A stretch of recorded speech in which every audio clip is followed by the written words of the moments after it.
There's a moment in every story when the hero looks across the battlefield and he doesn't see a villain, but a mirror. For Squall Leonhart, that mirror is Seifer. And for Seifer, that mirror is Squall. Where one is silent, the other shouts. Where one retreats, the other lunges forward. Squall and Seifer aren't just rivals, they're reflections. Born of the same world, shaped by the same traumas, and yet forged into opposites by how they chose to cope. They're two sides of the same coin. And Seifer? He's the side that lands face down. Both Squall and Seifer were orphans, both abandoned, both raised under Seed's rigid structure, both obsessed with strength, one to protect himself, the other to be admired. They even trained together wielding the same rare weapon, the gunblade, of which there are few master bladesmen. Unknowingly raised side by side in the same orphanage, their bond predates even memory, but their choices, not fate, are what separate them. But here's the difference. Squall internalized his pain. He closed himself off, afraid to be left behind again. He built walls and enclosed himself within them. Seifer did the exact opposite. He exploded outward.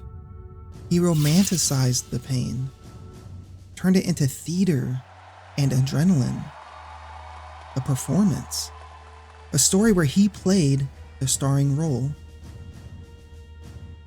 Where Squall feared vulnerability, Seifer craved attention. Where Squall fled from the idea of destiny, Seifer ran toward it, open arms, begging to be the chosen one. For Squall, solitude was safety. If no one got in, no one could hurt him. His coldness was armor, not arrogance. But beneath that shell was a boy desperate to understand what love meant. What it meant to care, to be needed, to be seen. His journey's one of agonizing emotional growth. Where Seifer's arc is explosive and dramatic, Squall's is quiet and painful.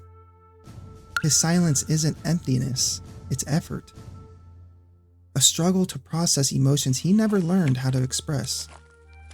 A slow climb toward connection, made through trial, pain, and courage. Seifer doesn't want power for power's sake.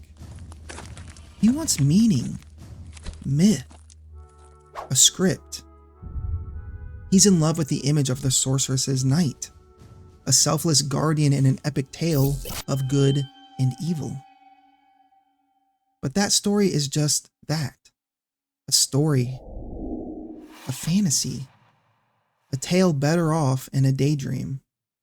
So when Seifer is captured and manipulated by Idea, who herself is possessed by Ultimecia, he eagerly accepts the role of her knight, no questions asked. Not because he understands the meaning of it, but because it validates him and gives him meaning. He isn't thinking about morality or consequence. He's thinking about legacy, about finally being important, about having a place in the world where he matters. It's the same yearning Squall hides under layers of stoicism. The difference is Squall never lets it consume him, but Seifer does. And so, their paths split. Not just physically, but mentally and spiritually. One becomes a reluctant leader, the other a willing pawn. Seifer never believes he's the villain, he simply sees himself as Squall's rival, not his enemy.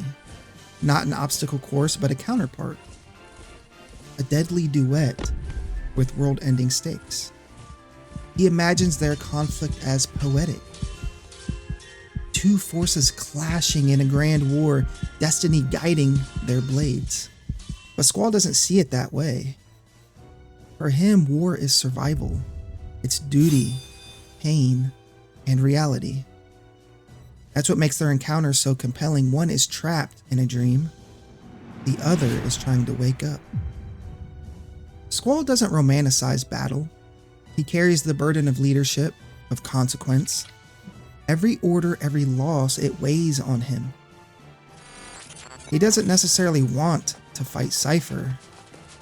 He simply has to. Because if he doesn't, others will suffer. There's tragedy in Squall's strength. He only discovers his voice because he's forced to. Responsibility doesn't empower him. It tests him, forces him to grow even when it hurts.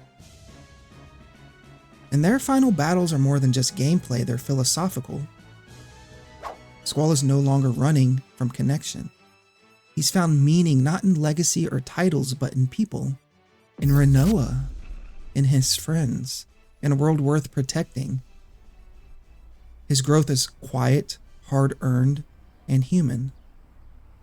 Seifer, in contrast, clings desperately to his fantasy, even as it burns him, even as he's cast aside by the very sorceress he swore to protect.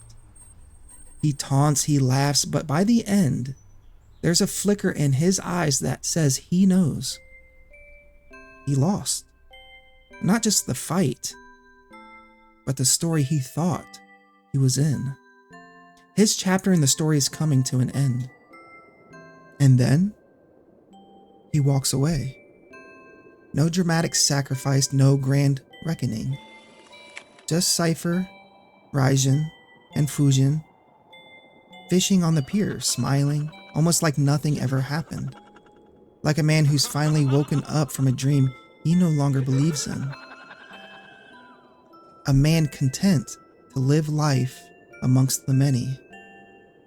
It's subtle, almost easy to miss, but in letting go of the fantasy and no longer trying to be a knight, a legend, or a savior, Seifer finds something real. His redemption isn't heroic. It's scarily human. In the end, the irony is poetic. These two who began together, splintered apart by ideology, nearly return to the same center. Squall, once emotionally frozen, learns compassion. Seifer, once theatrically consumed by fantasy and grandiosity, learns humility. Their arcs bend toward one another, not in friendship, not in reconciliation, but in moral clarity. Squall saves the world not to be remembered, but because it matters. Seifer steps away from destruction not because he was defeated, but because he chooses to stop hurting others. They don't shake hands, they don't speak again, but spiritually they're aligned. The cold seed and the fiery night arrive at the same conclusion. The fantasy isn't worth it. What matters is what's real. The people who stay with you, the small and quiet moments, the life you can live without a role to perform. They were never meant to be enemies, they were always one soul, split by circumstance. And by the end, they almost become whole again. Two sides of the same coin, not reunited, but finally at peace. I think we've all felt like Squall and Seifer at some points in our life, walling yourself off or thinking you're the center of the universe, when in reality settling somewhere in between is what we should all strive for. Let me know what you think about the themes in Final Fantasy VIII. It's definitely still the black sheep, but I love it.